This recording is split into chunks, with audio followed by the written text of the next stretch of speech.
Hello guys, welcome back, and today I have a very special video. We're going to be talking about the disappearance of Miss Angela Green, and this case is so bizarre. There's a lot of alarming information regarding her disappearance, and I had the pleasure to actually interview one of the family members, Michelle, where the family is desperately searching to find out what happened to her. So she's going to be giving us direct source and information about what's going on inside this case, how the family is feeling. You guys might have actually heard about this case on social media, TikTok. They have a GoFundMe page dedicated to Miss Green's case. We're going to be talking more about the GoFundMe page, but I will be donating the AdSense from this video to the GoFundMe page. So if you guys can personally donate, that is great. But if you can't, just by watching an ad in this video, if this video gets monetized. But if it does, clicking the like button, sharing this video, just sharing words and clicking down the socials down below will deeply help this case as well. So before we get into the interview, let's talk a little bit of background information about this case. Miss Angela Green was born in 1958 in Hebei, China. And as you guys could see, she was absolutely beautiful, and people described her as very kind and reserved. While still living in China, she met her future husband, Jeff Green. He was actually previously married but divorced and had a daughter, and Angela has never been married, so this was a first time for her. Jeff was working as a mechanic for a brief moment in China. They fell in love and decided to move to the US. In the US, Angela Green loved to garden, bake, and take care of her daughter, Ellie. And Ellie describes her relationship with her mother as very close. She knows that her mother pretty much poured her whole life and love into her, even putting little notes into her lunch bag, again showing her love. For me personally, I did find it very interesting that in one of the interviews, Ellie did use the word obsessive with her, that her mother was very loving and caring. But I know that sometimes, certain parents can be very strict. It is reported that Angela did not have a big support circle. She didn't have much friends, if any. And actually, no one really knows what was going on with her personally at that time. It is said that the only time that she left the house was accompanied by her husband, Jeff, or Ellie. Even the neighbors didn't really know too much information about her except when they saw her gardening outside.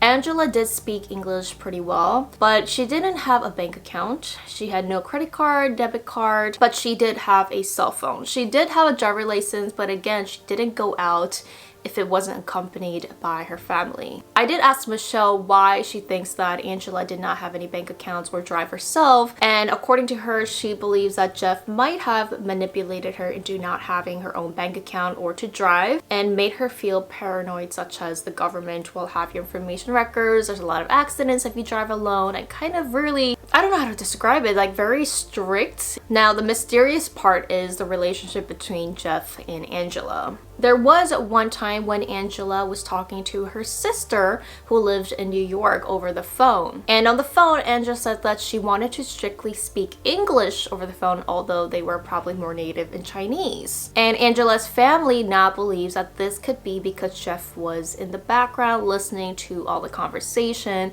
And because Jeff did not speak Chinese, he did not want them talking in their native language, I guess. Angela's sister, Catherine, says that she would hear Jeff's voice in the background, so they knew that he was always around when they were talking to each other. And I know that some people get very uncomfortable when you don't understand the language and they're speaking in their native tongue. They might be paranoid that they're talking something bad about you, or maybe plan something in secret. So who knows one of the reasons why Jeff kind of made Angela speak in English and not in her native language. It was June 19th, 2019 when Ellie and Angela, her mother, had a huge argument.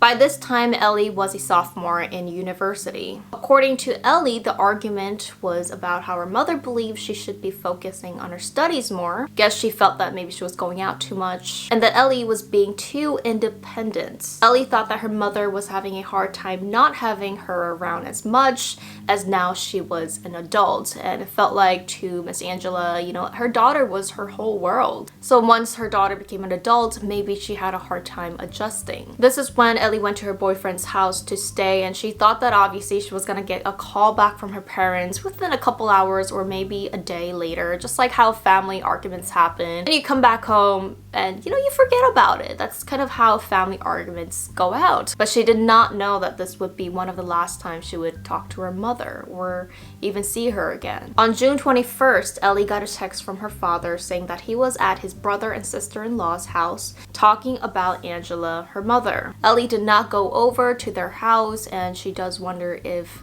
Angela was there or not. And starting from here is when the storyline gets very confusing and odd. On June 23rd, Jeff tells Ellie that her mother has been admitted to a mental health care. The conversation goes that Jeff dropped her off at a care center, and he did not want to let her family know about it until he knows more information about her condition. One of the strangest things is that Jeff did not provide any address or information about where this mental health care facility was. He kept it very vague with Ellie and did not even let her visit her own mother. Later, we find out that Angela never took any of her belongings and it was still inside of the home. Her bag, her ID, purse, and even her phone was left inside the house. It was also reported that Angela did not like to leave the house without makeup or proper tidy clothes. If you were leaving your house, at least you would have a phone to communicate your ID or, cash, money, something. Just around 3 weeks later, on July 16th, Ellie asked her father where her mom was. This is when she got the news that her mother died of a stroke at the hospital.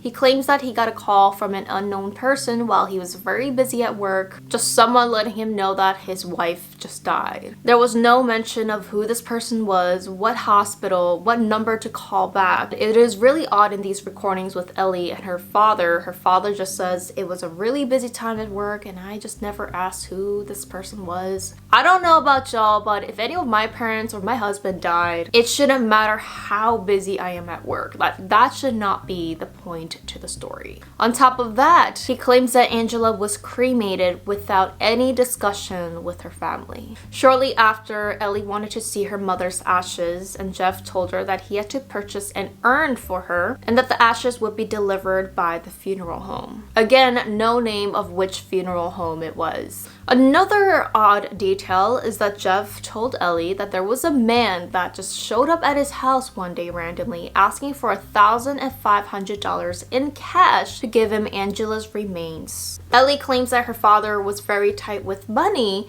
and she just cannot see her father giving $1,500 in cash to a random person without asking any details of who this person was. Where they were from. How did you pay for the cremation? Like all cash, credit card? It was paid in cash. Everything was done over the phone. It was not a good time because we were mourning her death.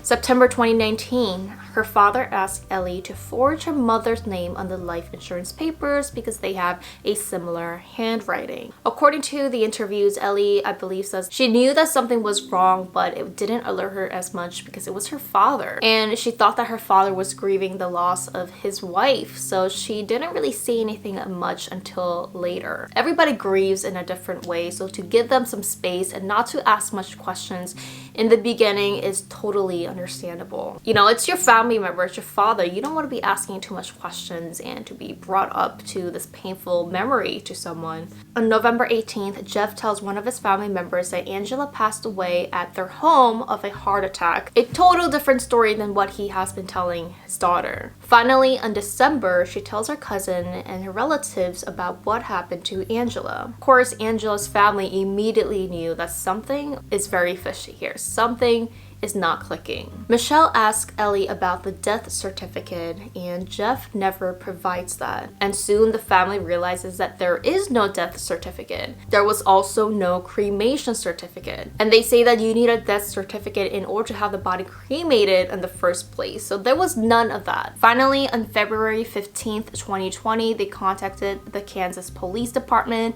to do a welfare check on Angela. And when the police got there, Jeff told the police that she was away partying with her friends for the weekend. So the police came back after the weekend to see if Angela was back, and Jeff never talked to the police ever again. By this time, he got a criminal attorney and has completely refused to talk to the police. This is when finally a missing persons case was opened. You're like, the death certificate is at home, the ashes are at home.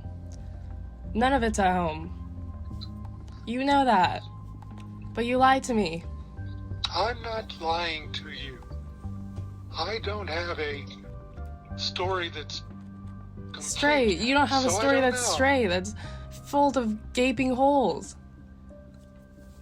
It's only because there's a precise line that you want, and I can't give you a precise line because I don't know what that is yet. And now, in the conversations, Jeff says that he believes Angela ran away and that he doesn't know what happened to her. I believe due to lack of evidence, he has never been a person of interest to the police. Finally, there was a search warrant done in March 2020, but they did not find anything significant. It is said that they did take some small soil samples that could have had human remains in it, and Michelle will tell us a little bit more details about this because the whole police work is very confusing. Jeff's side of the family has completely cut off Ellie and is not helping them at all with this investigation. And I really do wonder what kind of conversation they might have had back in June 21st, 2019, when supposedly Jeff was inside of his brother's house. It is only Angela's side of the family and Ellie, of course, that is trying to seek for the truth. So now Michelle is going to be giving us a little bit more of insight into the case and what's going on now, what happened to the search warrants.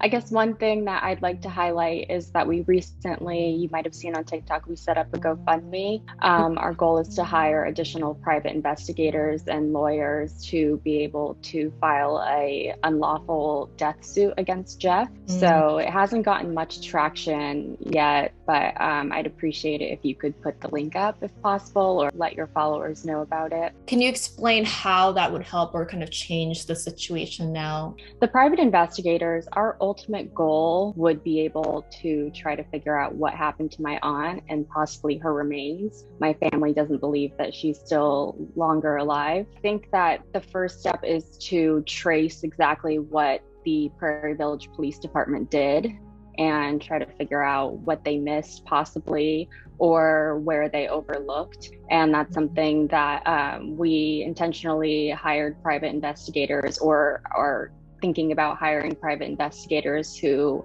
either used to work in law enforcement or have close relationships with people in law enforcement because they're more familiar with the case files and how everything works. And I spoke with one private investigator that we were potentially interested in working with, and he is former law enforcement. And when I mentioned the Prairie Village Police Department, he was like, oh, like they're like very, very, very small. So this is like a really big case for them to handle, and they possibly couldn't handle it on their own. There was a possibility that that happened, and they didn't have the resources for it. I know like the story has been on Dr. Phil, Dateline, like one of the biggest stations. Was there any updates ever since like the search warrants and like the leads, 150 leads, I believe you guys received? Dr. Phil show hired 2 private investigators, and they instructed Ellie to, because there was a third property in Lawrence, Kansas, where the police tried to get a search warrant for it, but the judge wouldn't grant it to them because they said the time period between when Angela went missing and when Jeff bought the house was too large of a gap to be able to lead to the amount of probable cause to get a search warrant. But Ellie suspected that something was off about that property, so the private investigators instructed her to go collect some dirt samples.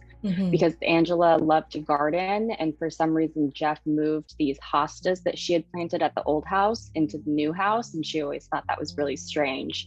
So she collected some dirt samples and sent it to the private investigators, and they spread it out in 3 different areas, and they had 2 cadaver dogs, each independently marked all 3 areas as positive for human remains. Then the private investigators gave that information to the police, and they were able to get a search warrant for the 3rd property. But unfortunately, nothing really came of that. We learned that they did not bring cadaver dogs to the search of the property.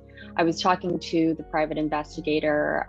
He said that's probably because cadaver dogs, usually police stations don't own them themselves. They have to get some sort of they like outsource them basically, and there's just a chance that that day that they weren't able to get cadaver dogs. And they also dug by hand. They didn't bring any shovels or anything, so we don't feel like that search was conducted properly. So that was the only update. But nothing came of the search. I think the only useful information that they found was from the search of the original house, the very first search warrant that they executed, where they found that the urn Jeff supposedly purchased, they found that urn, they found out that it was empty, and they did a search of his bank records and found out that he had bought the urn online himself. You can't ask for another search, like proper search with the dogs? And that's something that we're hoping that the private investigators can collect enough evidence to be able to lead to another search warrant. So Angela came to the States in 1998 and she stayed with my family for a while. So while she took me to school, and so she kind of helped to raise me. Jeff, we lived in Kansas for a couple more years after Angela moved to Kansas, and we always had play dates because Ellie was born around the same time that one of my younger brothers was born. So we knew Jeff pretty well. I've also read that Jeffrey was married in the past. Have you guys ever thought about reaching out to past relationship, coworkers, friends? We haven't reached out ourselves, but we know that either the police or the private investigators have, and there's no history of any sort of domestic abuse or anything like that. But Jeff was a compulsive liar. He knew that Angie was coming to the States to get married, and his daughter was living with him at the time with her dog, and he didn't tell her until after she had already arrived that he was planning on getting married and that he was kicking his daughter out. So they had a sour relationship. And he also lied to Angie about his age. I think he said that he was only 5 years older than her, and then in reality he was 13 or 14 years older than her. Oh, wow. There's nothing that we saw on our end. We moved to New York, or we moved from Kansas shortly after Angela came, maybe a couple of years after she arrived to the States. And they had both after she had Ellie, she kind of poured her entire life and soul into Ellie. And so we didn't communicate as much once we'd moved. But while we were there, we didn't see any signs of any sort of domestic abuse or anything like that. And neither did Ellie throughout her childhood. Did Angela ever reach out to your parents or your family a couple of days or months before? I don't believe so. The relationship between my mom and Angela was very spotty. They would either get on the phone and be on the phone for hours, or they wouldn't talk for months. But my sister had gotten engaged and was planning her wedding, so my mom wanted to share the exciting news with her. So she kept calling Angie, and she wasn't picking up. And then she thought, okay, maybe she's just busy, or maybe she just isn't in the mood to talk right now. And then my mom just kept calling her. And then she said, finally, it got to the point where she was she's being a little rude right now, not answering me back. But yeah, so we did try to reach out to her. She was never diagnosed with anything, so we're not sure. Or when she was with your mother in childhood in China or anything? No, Angela, she had a little bit of a temper, so that's why, and sometimes she would just kind of shut down and self-isolate, which is why my mom didn't think it was that strange when she wasn't answering her calls. She thought okay, Angela's just going through one of her moods again. Maybe she's just not wanting to talk to anyone. So I also remember when I was very young, and my older sister remembers this too, after she had Ellie, we visited her right after, and she was just sobbing the whole time. So, and my sister's a doctor. She was never diagnosed with anything, Angie, but we suspect maybe she could have suffered from postpartum depression as well. There's just no chance. Angela was very, very much a homebody. Her home was her safe space, and she didn't really use the computer or her phone much, so she didn't really socialize or talk to other people. She wasn't a part of community events or churches or groups like that. She wasn't really friends with other moms at the schools that Ellie went to. So she was even afraid to go to the grocery store by herself. She would always have either Jeff or Ellie with her. She was just a very nervous person who did not like being alone and did not like traveling. The police did a nationwide search, and there is no record of her traveling by train, plane, or car. She left her car keys at home. And also during a search of the house, they found her passport, driver's license, wallet, keys, purse, everything was still at home. And do the family think that she's still alive somewhere or that she is gone? I think there's a very, very slim chance that she's still alive. We just don't see any way that there could be a way that she's still alive. First, it's very suspicious that he just kept lying to Ellie, of course, which you just mentioned. And he also purposely forbade her from telling my side of the family because I think that he knew that we would take action immediately, which is what we did. And so it's very strange that he tried to hide that from so many people. And then also that he immediately hired a criminal defense attorney. And at first, when I heard his name, I couldn't remember it, but then I was trying to look him up again, and I just Googled like Kansas manslaughter lawyer, and his was the first name that popped up on Google. You're right, just getting caught in all of these lies, and then just like telling his daughter that her mother had died, and then all of a sudden telling the police that she was still alive and that she was out with friends, which is a ridiculous lie because, like I said, she didn't have any friends. Also, Ellie said a couple days later, after Angela had allegedly been taken to a mental hospital, she came back to the house to get some more of her things, and she said the whole house smelled like bleach, and just the kitchen was like very, very clean. And she was just like, why is the rest of the house a mess, but the kitchen is very clean? And he just ignored her. Also, once the police got involved, Ellie's aunt on her dad's side called her and was like, oh, like your dad needs to get a lawyer ASAP. There might have been like an accident or something like that. Is there any like blood spotting, that blue thing that the police does that you could do with bleach? Has that ever been done? They did cover the windows and try to do a black light search, and they said they couldn't find any evidence of like blood or cleanup or anything like that. It's very confusing to me as well. We're all wondering why this hasn't been escalated to a criminal case, but it's also because I think Jeff just needs to talk. He's just refused to speak to the police, and he has not lied to them directly. So people are like, why can't he get in trouble for lying? It's like all the recordings where we caught him in these lies, he was talking to his daughter, and it's not a crime to lie to your daughter. And so Jeff hasn't directly spoken to the police. So I think that's what would possibly make him a person of interest if he were actually to talk. And he knows that too, which is why he's not talking. Has Ellie ever, or you guys ever reached out to him after the documentaries and the whole thing happened? And does he have any stance on it? He does not talk about it at all. Ellie's been in communication with him for a little bit because she got into a bad car crash, and he still handles all the car insurance stuff, but it was like very transactional between them. And my family first tried to give him a call when we first found out what was going on, and he ignored the call. And then he told Ellie, like, I'm never talking to them, like I'm not going to call them back. So we haven't tried to contact him since then. What if you went to his house? What would happen? Like the whole family gathered and tried to go to his house? That's a good question. I'm pretty sure he would just shut the door on us. He would not invite us in. At this point, I think he knows that everyone wants him to talk, and I'm sure his lawyer has advised him to not speak with anyone. So what is the ultimate theory of the family? That's a good question. So Ellie and my mom were the closest to Angela. They knew her so well, and they both came to the same theory separately.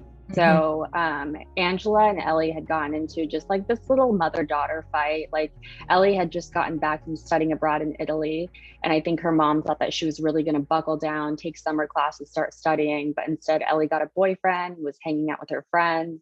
So that's what the argument was about. Like, you're spending too much time with your boyfriend and your friends, you should be focusing on studying. Angela put Ellie's stuff by the door and was like, you should leave. Ellie ended up going to her boyfriend's house and staying with her boyfriend, which I think in an Asian household is a big no-no, but especially to Angela is just like a huge no-no. And apparently the next day they went over to Jeff's brother and Jeff's brother's wife's house. And Angela probably thought that Ellie was staying with them. And then when they went and she put two and two together and realized that Ellie had actually left and stayed with her boyfriend, we think that like some sort of argument blew up, and then like quote unquote, according to Jeff's sister-in-law's words, like an accident happened. I definitely think he's emotionally abusive. He was a compulsive liar, like the way that he told Ellie that and the emotional roller coaster that he's put her through. And he's definitely putting himself first by not speaking and not telling her the truth and not telling her everything that he knows. And I don't think he has any intent to at all. And basically, he kept her in the dark throughout the entire time. He told her that her mother died. He told her she had to grieve alone and told her that she wasn't allowed to tell anyone, which is incredibly emotionally abusive. He wouldn't answer any of her questions. Ellie said she got so frustrated at one point, she started just writing down questions on paper. She was like, if you don't want to talk, will you at least like write back to me? And he just completely shut her down. Was this a pattern before as well, or just after she disappeared with the compulsive lying? I think Jeff was like very controlling. It was a pattern before. He wouldn't let Angela have her own bank account, so she always had to go to him to ask for money. He would say they wouldn't have enough money to pay for Ellie's like college applications, but secretly he was spending it on car parts because he was a big car person. And then Angela had managed to save up her own money for a while, and over the 20 years that she was in the US, it really added up, and she saved that all up for Ellie, and he's using all that money to pay for his defense attorney. A couple days after Angela allegedly died, he asked Ellie to sign a life insurance document forging her mom's signature, and he was like, here, sign this. And Ellie was still young at the time. She didn't really know what it was. He was just like, your signature looks more like mom's than mine does, so sign this. And she was also kind of afraid of him too, so she just did what he told her to do, which is incredibly manipulative. What do you mean she was afraid of him? Well, I think she grew up in a very strict household where it's like you don't disobey your parents, you listen to your parents and tell them what to do, and she never really strayed from that. So I think she was afraid of what the consequences would be if she said, you know what, no, I'm not going to sign this. That's something that I have personally thought about. I haven't discussed it with Ellie just because Angela was very against that kind of stuff. And so I think Ellie's a little curious as well, but because her mom was so against it, I have reached out to mediums though, but then I never end up scheduling an appointment. But I mean, I have heard that suggestion a lot, and it is something that I personally am interested in. We learned from the police that most of the leads were just people reporting like, oh, I see an Asian woman at the gas station, and they would go and it was just a random Asian woman, who was not Angela. So those were most of the leads that they had. I appreciate everyone reaching out so much and just keeping this case alive and commenting on our videos and viewing our videos. And I appreciate you for reaching out, because if no one talks about this and if no one shares our videos, then the case is just gonna stay cold and nothing's ever going to happen. So I just want to say thank you so much, especially to you and to everyone else for spreading the word about our story. It's at a real stance right now. They don't have anything further to go off of, so that's why we're kind of taking things into our own hands, because the civil lawsuit will be completely independent of the police. Angela is 5'7", around 110 pounds, and is 53 years old today. If anybody knows any information, I'll put the links down below to any sources so that you guys could possibly help. Again, there is a GoFundMe page that they have. I'll be donating personally myself, and if you guys can, that would be a great help to the family. If you can't, again, just by watching an ad, liking this video, and sharing this story is also a great help. Thank you so much to Michelle for the interview, and let me know what you guys have thought about this case.